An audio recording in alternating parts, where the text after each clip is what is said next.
the top story, which comes just days ahead of the budget. There are high expectations of India's middle class or the Aam Admi over the Union Budget 2025, which is set to be presented by Finance Minister Nirmala Sitharaman on the 1st of February. A lot of high hope is on some tax relief to be given to the middle class, especially to boost consumption and counter slowing growth both in jobs and in the economy.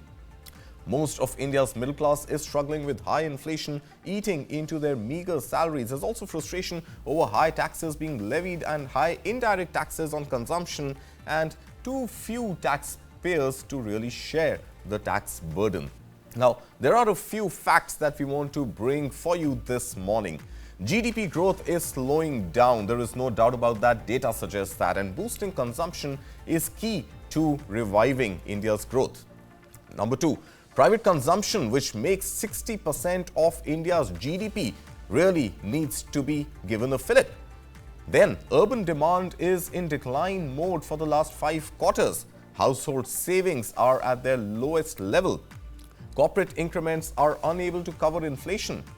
Now, taxpayers doubled from 3.35 crore to 7.54 crore in the last 1 decade. But at the same time, zero income tax returns are up 3 times from 1.69 crore to 4.73 crore. Corporate tax collection is up 83% in the last 5 years from 5.56 lakh crore to 10.2 lakh crore rupees. Personal income tax in the same period has gone up a whopping 141% from 4.92 lakh crore to 11.87 lakh crore. Ladies and gentlemen, the question really is that will Finance Minister Nirmala Sitharaman bite the magic bullet for the middle class given the slowdown in consumption, the slow job growth rate and overall the economy also driving in the slow lane? Joining me this morning to discuss this and all other expectations that we have from Budget 2025 is Barnik Chitran Mehta. He's the managing partner at Chrysalis Capital, joining in from Dubai this morning. Barnik, good to have you back on News 9 Live. Corporate India is rooting for a tax cut for the middle class. Middle class is rooting for a tax cut for itself. Can Finance Minister really deliver? So the middle class goes into all budgets with very high expectations of lower taxes. And every year, I think for the last few years, the finance minister has generally disappointed on direct taxes. I think the big shift the government has made is the move to the new tax regime. I would expect that that would continue to solidify, right? While there are a lot of demands for tax cuts, particularly in the lower bracket, I have seen 2 kinds of demands people are making. One is to increase the slab rate for the zero taxes to move it up to as high as 7.5 lakh rupees if need be, or more importantly, increase the exemption so that people at the end of the salary, people who are earning less than 10 lakhs a year get some tax relief. I think there may be some kind of relief, but not as high as what people expect. I don't see dramatic tinkering with the tax slabs because this government has been remarkably stable on its tax policy, and they've just moved to a new tax regime which they want to solidify. Maybe some temporary measures may be considered and put into place. But again, I'm quite skeptical of major tax changes. But Karthik, in addition to tax changes, there are 2 other elements which are equally important for the middle class. I think one you touched upon, which is on job creation. I think that is also something which India is seeing the slowest pace of job addition and creation of valuable jobs. If you look at in general, a lot of sectors are soft. And there's also a demand from the middle class on affordable housing, right? All of which are very hard to, I think, pull off in the short term. But I would expect to see the government continue to drive capital investments into the economy, which creates assets, jobs, and I expect to see at least more allocation for affordable housing because that is something which also the economy is soft and as in increasing demand from the middle class. All right, let's take these one by one, Barnik. Let's begin with job creation. Now, job creation, especially for the private sector, is going to happen only once the cost of capital comes down. And the cost of capital, given high inflation, is something which has been stuck at high levels for the last almost 2 years and counting. So, how does job creation happen? Yeah, I think we are stuck in a little bit of a perfect storm there, right? I think inflation continues to be stubborn. When you look at the metrics, I think it's not come down as fast as people expected it to come down. At the same time, India's interest rate regime continues to be high, whereas a lot of other countries, led by the US, have seen close to 150, if not 200 basis points of interest rate reduction. I think there has to be a tougher stance taken more on growth than on inflation management, right? I do expect that there will be some pressure from the government on the RBI to get us a rate cut the next time the MPC meets, maybe a 25 basis point to 50 basis point rate cut. But in the absence of a significant interest rate cut, cost of capital doesn't come down, debt lending becomes continuously expensive, and we will not see a lot of job creation. I think the thesis which has been, I would say, the theme of the last two budgets, if you look at the budgets presented by Madam Finance Minister, capital spending by the government has scaled to nearly 5% of GDP. The hope was that it would crowd in a lot of private investment. Right. But I think corporate India has not stepped in and made the investments, right? And there are many reasons for that. I think high cost of capital continues to be a reason.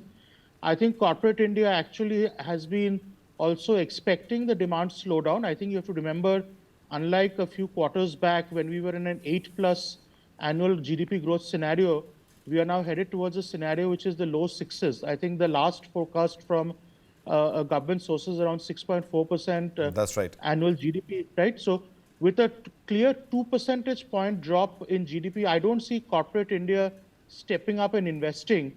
I think the only investor of last resort will continue to be the government. And But if the government Barnik, that is where the catch is, because if the private sector does not invest, the jobs are not going to come by. If jobs don't come by, increments are unlikely to come by for existing workforces in companies. And at the same time, like you're suggesting, if the heavy lifting has to be done by the government needs taxes. And the kind of taxes that come by way of personal income tax as opposed to corporate income tax, personal income tax being higher than the corporate income tax collected by the government, is there a case for the government to cut rates at all? And that brings us in this catch-22 situation that we want jobs, we want growth, we want to go ahead and build infrastructure, but where does that money come from? And the government is going to come back and tell us, hey, we need your money, continue paying us high taxes. No. So we are actually, I think, again, I don't want to sound very pessimistic because sitting in Dubai, sentiments on India are very positive. But the government is stuck in a quandary. We are in a little bit of a perfect storm where there are multiple storm clouds on slowing consumption, little corporate investments, right? And the fact that the middle class wants job. I think the one thing to note, Karthik, I think this is the only thing which gives me some hope on behalf of the middle class, is that in terms of the political economy, the government does not have the kind of brute majority it expected to have for the last couple of years, and the majority is reasonably thin. I think there are important elections coming up. I don't think the government can completely ignore the middle class this time, which is why maybe a few temporary SOPs, and if you see a lot of countries, by the way, are doing it, right? If you look at it, the Western Hemisphere, Canada suspended its goods and services tax for 3 months, right? So I don't expect permanent measures, maybe a few temporary measures on direct taxes.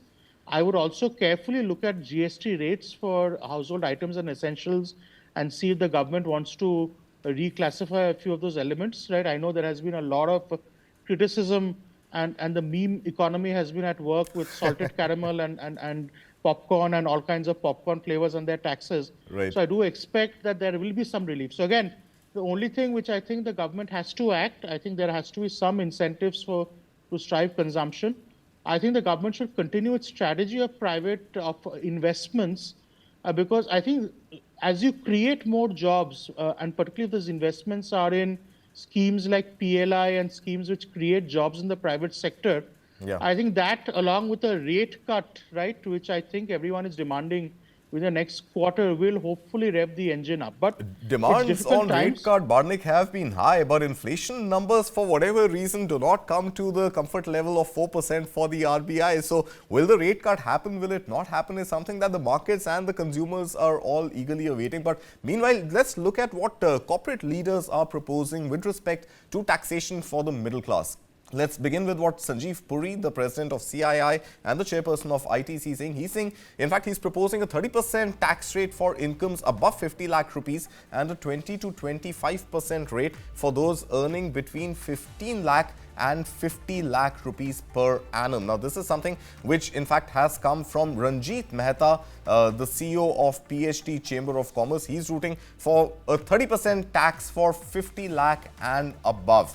Meanwhile, Mohandas Pai is also jumping into this choir and saying that the cost of living has become unbearable for many. So please give relief to IT paying honest middle class. This is something that former Infosys CFO Mohandas Pai is saying. Sanjeev Puri, let's bring that up again. Sanjeev Puri is saying that from the perspective of boosting consumption, we've proposed a tax relief, or we are proposing a relief in the marginal tax rate for income up to 20 lakh rupees, which would increase disposable income and lead to buoyancy in revenue. So all corporate voices coming in, Barnik, all of them rooting for some tax relief, more disposable income in the hands of middle class in a bid to boost consumption, of course, for their own companies, ITC being one of the main FMCG companies in India. But that notwithstanding, 60% of India's GDP comes from consumption. So there is definitely an economic case when you look at it from a GDP growth point of view, but then there's a fiscal case on whether the government can afford it. So can the government afford it, Barnik? So fundamentally, the government can't afford it, right? I think you always hear corporate leaders talk of the fact that if you reduce rates in general, tax buoyancy increases, but that is often not relevant for countries like India, where the tax base is low, right? You don't actually attract more tax people into the tax net by offering a few discount. The government, more importantly, is committed to a fiscal consolidation roadmap, right? Where we are supposed to head towards under 4% within a couple of fiscal years. I doubt that there will be any compromise to that roadmap because that has broader implications in terms of credit rating and sovereign bond rating for India, which again gets us into more trouble in the medium term if that gets degraded because of our fiscal consolidation path falling back. So it is a tight rope. I don't expect you will see major structural changes. There may be temporary relief, right, for a couple of quarters. There may be some tinkering on the edges. I Right. think, see, the government has been remarkably stubborn in reducing tax rates for people who are earning more than 10 lakhs or 15 lakhs a year, right? I don't Right. think I would expect that to go down because, again, they are not core voters of the government. I would expect more tax relief at the lower end on the tax slabs, maybe an increase of the nil tax, maybe some higher deductions or exemptions to Right. put more money in the hands of people, and maybe something on indirect taxes. Because if you look at a lot of the burden is also driven by the GST taxes, which are Absolutely. on all consumables, which have only expanded. So again, it's a tight rope. I think the only thing which is different is that it's not that the government has a brute majority and will continue to do what it wants. It has to listen to alliance partners. There are important elections coming up. So I do expect that Madam Finance Minister will give some concessions, but definitely not of the order of magnitude which CIA and corporate India is asking for, Right. because this government has been remarkably immune to such demands, right, for over 10 years of its existence, and we've Absolutely. seen worse economic times.